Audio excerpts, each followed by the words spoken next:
नमस्कार, live cities की night bulletin दिन भर बिहार में आपका स्वागत है। मैं हूं आपके साथ प्रीति झा। खबरों की शुरुआत करेंगे, लेकिन उससे पहले एक नजर डालते हैं आज के सुर्खियों पर। 13 नवंबर को बिहार आएंगे पीएम, देंगे बड़ा तोहफा। मुख्यमंत्री ने छठ महापर्व को लेकर गंगा घाट का किया निरीक्षण। उप मुख्यमंत्री का बड़ा ऐलान, सुल्तानगंज रेलवे स्टेशन का बदलेगा नाम। रामगढ़ में तेजस्वी यादव का रोड शो। 5 दिसंबर को तिरहुत स्नातक उपचुनाव। 9 दिसंबर को रिजल्ट। बेलागंज में मंत्री अशोक चौधरी ने मनोरमा देवी के लिए किया प्रचार। जीतन राम मांझी ने समझाई परिवारवाद की परिभाषा। वीआईपी के स्थापना दिवस पर मुकेश सहनी ने कर दिया ऐलान। शारदा सिन्हा की तबीयत फिर हुई खराब। पटना में घाटों पर 10,000 गाड़ियों की होगी पार्किंग। और अब खबरें विस्तार से। उपचुनाव के दौरान पीएम नरेंद्र मोदी बिहार दौरे पर आ रहे हैं। 13 और 15 नवंबर को प्रधानमंत्री का दरभंगा और जमुई में कार्यक्रम है। पीएम के लिए प्रस्तावित कार्यक्रमों की पीएमओ से मंजूरी मिल गई है। 13 नवंबर को पीएम मोदी दरभंगा एम्स का शिलान्यास करेंगे। वहीं 15 नवंबर को प्रधानमंत्री जमुई में आदिवासी समाज के भगवान बिरसा मुंडा की 150वीं जयंती समारोह में शामिल होंगे। इसके साथ ही बिरसा मुंडा की प्रतिमा का अनावरण भी करेंगे। 13 नवंबर को झारखंड में पहले फेज और बिहार के 4 सीटों बेलागंज, इमामगंज, रामगढ़ और तरारी में उपचुनाव को लेकर मतदाता वोट करेंगे। इसी दिन पीएम मोदी दरभंगा एम्स का शिलान्यास करने के साथ साथ 10,000 करोड़ से भी अधिक के नए पुराने एनएच का चौड़ीकरण और बिजली पानी से जुड़ी योजनाओं की घोषणा करेंगे। वहीं जेपी नड्डा 7 अक्टूबर को पटना में छठ पूजा में शामिल होंगे।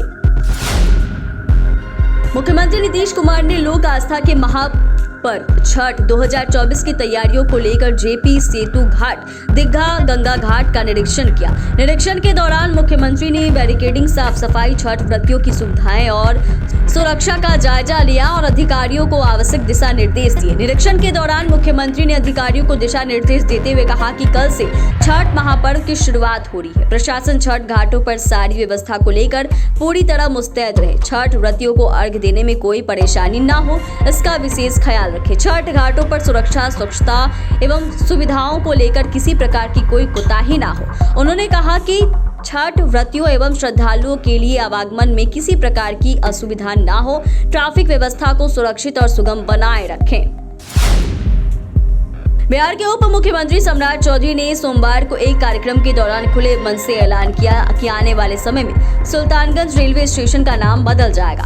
उन्होंने कहा कि भागलपुर के सुल्तानगंज रेलवे स्टेशन का नाम बदलकर अजगैबीनाथ धाम रखा जाएगा। सम्राट चौधरी ने कहा कि नीतीश कुमार की सरकार ने वहां पर विकास के बहुत से काम किए हैं। पुल, सड़क, धर्मशाला बनाया गया। अजगैबीनाथ धाम के नगर परिषद ने सरकार के पास ये प्रस्ताव भेजा है, जिसे बिहार सरकार भारत सरकार के रेल मंत्रालय को जल्द भेजेगी। बता दें कि इसी साल जून महीने में सुल्तानगंज का नाम बदलकर अजगैबीनाथ धाम करने का प्रस्ताव नगर परिषद से पास कर राज्य सरकार को भेजा गया था।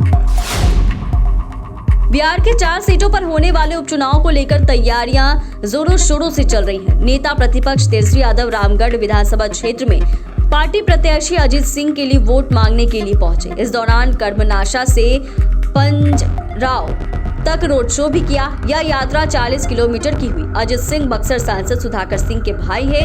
पिता जगदानंद सिंह आरजेडी के प्रदेश अध्यक्ष है। अपने उम्मीदवार के पक्ष में वोट की अपील के लिए तेजस्वी यादव ने रोड शो किया है। भारत निर्वाचन आयोग ने सोमवार को बिहार विधान परिषद के तिरहुत निर्वाचन क्षेत्र के उपचुनाव कार्यक्रम की घोषणा कर दी है। 5 दिसंबर को वोटिंग होगी। 9 दिसंबर को मतगणना के बाद चुनाव परिणाम जारी कर दिया जाएगा।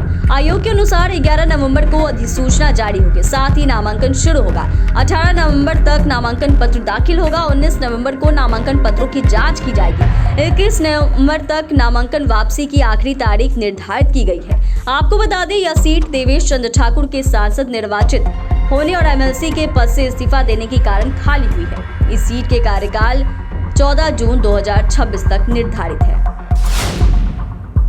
बेलागंज विधानसभा उपचुनाव को लेकर बिहार सरकार के मंत्री अशोक चौधरी ने कुजाबी प्रखंड के किसरू धर्मपुर में सभा को संबोधित कर एनडीए समर्पित उम्मीदवार मनोरमा देवी के पक्ष में वोट करने की अपील की है। उन्होंने सभा को संबोधित करते हुए कहा कि बेलागंज ने हमारे नेता नीतीश कुमार ने आपके बीच एक महिला को उम्मीदवार बनाकर भेजा है। हम आप लोगों से अपील करेंगे कि उन्हें अपना कीमत मत देकर भारी मतों से विजय बनाएं, ताकि बेलागंज क्षेत्र के हर कोने में विकास की योजनाएं पहुंचाई जाए। वहीं उन्होंने कहा कि बेलागंज में परिवर्तन का माहौल है। नीतीश कुमार के कामों के प्रति लोगों में उत्साह है। लोग इस बार परिवर्तन चाहते हैं और हमारे उम्मीदवार मनोरमा देवी के पक्ष में गोलबंद हो रहे हैं। हम लोगों से आग्रह कर रहे हैं कि नीतीश जी के काम को देखते हुए एक व्यक्ति को 35 साल मौका दिया जाए। हमको 1 साल का मौका दीजिए। जो काम 35 सालों में नहीं हुआ वह 1 साल में करेंगे। बिहार में विधानसभा की 4 सीटों पर उपचुनाव हो रहे हैं। इसमें परिवारवाद का मुद्दा गर्म हो रहा है। दरअसल इस उपचुनाव में प्रशांत किशोर ने भी अपनी पार्टी जनसुराज के उम्मीदवारों को खड़ा किया है। प्रशांत किशोर बार बार अपने भाषण में परिवारवाद का मुद्दा उठा रहे हैं। आज जीतन राम मांझी ने प्रशांत किशोर के आरोपों का जवाब भी दिया है। मांझी ने परिवाद की परिभाषा समझाई है। गया जिले के इमामगंज में अपनी बहू दीपा मांझी के लिए चुनाव प्रचार करने पहुंचे जीतन राम मांझी ने पत्रकार से बहू को टिकट देने पर सवाल किया है। पत्रकारों ने कहा कि प्रशांत किशोर कह रहे हैं कि लोग नेताओं के परिवार के नहीं बल्कि अपने परिवार के लिए वोट करें। मांझी ने कहा कि प्रशांत किशोर की परिवार की परिभाषा जानना चाहिए। परिवार वह है जो लालू यादव का परिवार करता है। तेजस्वी यादव को लेकर कहा कि कबड्डी क्रिकेट खेलने वाले बन गए हैं उत्तराधिकारी। विकासशील इंसान पार्टी के संस्थापक और बिहार के पूर्व मंत्री मुकेश सहनी ने आज पार्टी के 6ठे स्थापना दिवस पर पार्टी के सभी कार्यकर्ताओं को शुभकामनाएं दी। उन्होंने इन कार्यकर्ताओं को पार्टी की रीढ़ बताते हुए कहा कि इनके मेहनत और परिश्रम का परिणाम है कि पार्टी आगे बढ़ रही है। उन्होंने कहा कि पार्टी निरंतर आगे बढ़ रही है। उन्होंने कहा कि पार्टी अपने मकसद को लेकर लगातार संघर्ष कर रही है और यह तय है कि हम गरीबों, पिछड़ों, दलितों के अधिकार को लेकर ही मानेंगे।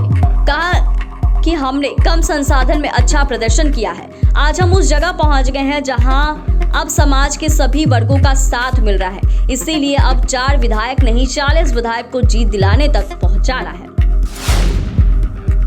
पद्म विभूषण से सम्मानित गायिका शारदा सिन्हा की तबीयत फिर से खराब हो गई, जिसके बाद उन्हें दिल्ली एम्स के आईसीयू में भर्ती कराया गया है। बताया जा रहा है कि इन्फेक्शन बढ़ने के बाद उन्हें आईसीयू में रखा गया। शारदा सिन्हा की सेहत में थोड़ा सुधार होने के बाद शारदा सिन्हा को दिल्ली एम्स के आईसीयू में प्राइवेट वार्ड में शिफ्ट किया गया, लेकिन फिर उनकी तबीयत खराब होने के बाद आईसीयू में भर्ती कर दिया गया है। उनके बेटे अंशुमान ने बताया है कि शारदा सिन्हा की हालत अभी स्टेबल है। उनका इलाज जारी है। ऐसे में डॉक्टर उनकी सेहत को लेकर निगरानी कर रहे हैं। राजधानी पटना में करीब 550 छोटे बड़े घाटों पर छठ महापर्व होना है। राजधानी में करीब 102 गंगा घाटों, 45 पार्कों और 63 तालाबों पर तैयारी जोरों शोरों से चल रही है। अलग अलग जगहों पर 10,000 से अधिक गाड़ियों की पार्किंग की व्यवस्था की जाएगी। बता दें कि 5 नवंबर को नहाय खाए के साथ छठ महापर्व की शुरुआत हो जाएगी। उससे पहले छठ घाटों की तैयारी को पूरा करने का लक्ष्य रखा गया है। श्रद्धालुओं को किसी तरह की समस्या ना हो, इसको लेकर छठ पर्व को लेकर राजधानी पटना में ट्रैफिक के रूटों में कई बदलाव भी किए गए। पटना के शहरी इलाकों में दीदारगंज से लेकर दानापुर तक लगभग 100 छठ घाट को पूजा के लिए तैयार किया गया।